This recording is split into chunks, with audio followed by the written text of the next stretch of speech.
Assalamualaikum warahmatullahi wabarakatuh. Nama saya Muhammad Adam Arya Putra Negara dari kelas 10 MIPA 2 SCR.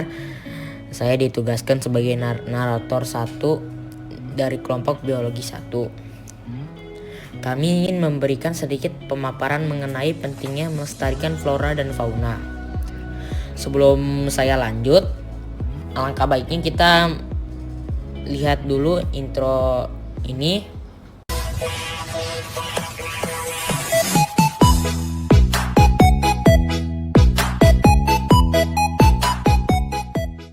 Nah, sebelum saya melanjutkan ke materi, saya memperkenalkan anggota-anggota kelompok saya dulu. Yang pertama ada Najila Alia sebagai editor. Yang kedua ada Aulia sebagai perancang materi yang pertama. Yang ketiga ada Aska sebagai perancang materi yang kedua. Yang keempat ada saya sebagai narator pertama. Yang kelima ada Raffi sebagai narator kedua. Pertama, saya akan membahas tentang beberapa akibat tidak melestarikan flora dan fauna. Akibat yang pertama, terjadinya kerusakan hutan. Apa sih yang menyebabkan rusaknya hutan? Rusaknya hutan disebabkan antara lain, yang pertama, pembukaan lahan hutan untuk pemukiman. Yang kedua, pembakaran hutan secara sengaja. Yang ketiga, ada penebangan liar. Yang ketiga, hilangnya kesuburan tanah. Hilangnya kesuburan tanah disebabkan oleh yang pertama, terjadinya erosi. Yang kedua, kurangnya pemupukan. Yang ketiga, pembangunan liar. Terakhir, kerusakan ekosistem. Penyebabnya antara lain: 1. Membuang sampah sembarangan. 2. Limbah industri. 3. Penebangan secara liar. Terima kasih Adam atas penjelasannya. Sekarang saya Raffi sebagai narator kedua akan mengambil alih penjelasannya. Nah, yang kedua ini ada beberapa hewan dan tumbuhan kini semakin sulit untuk ditemukan akibat adanya kelalaian dalam melestarikan flora dan fauna.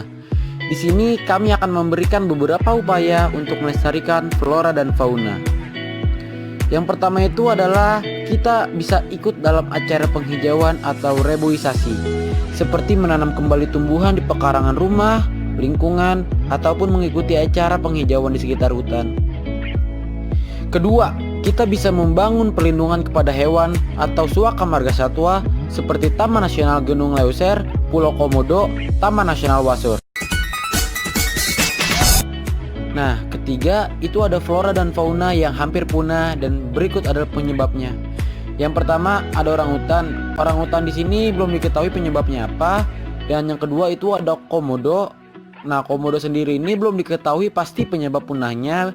Namun diduga kuat penyebabnya adalah aksi perburuan liar dan habitat aslinya itu punah. Nah, yang ketiga ini ada harimau Sumatera. Harimau Sumatera hampir punah ya karena hilangnya habitat dan berkurangnya jenis mangsa dan perburuan. Keempat ini adalah tumbuhan Rafflesia arnoldi. Penyebabnya adalah reproduksinya yang sangat sulit dan penyebarannya masih misteri. Nah, perhatian pemerintah juga minim terhadap tumbuhan ini. Kelima, ada pohon damar. Penyebabnya adalah pohon yang terus berlangsung.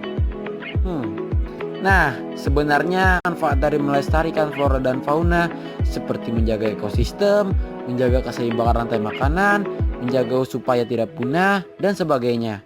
Betapa pentingnya peran kita dalam melestarikan flora dan fauna. Kita tidak inginkan akibat-akibat yang kita bahas tadi terjadi lagi. Oleh karena itu, di sini kami akan mengajak kalian semua dari sekarang untuk melestarikan flora dan fauna yang ada di dunia ini. Salah satunya dengan upaya-upaya yang sudah kami bahas tadi. Dan masih banyak lagi upayanya yang dapat kita lakukan. Sekian dari kelompok kami. Wassalamualaikum warahmatullahi wabarakatuh.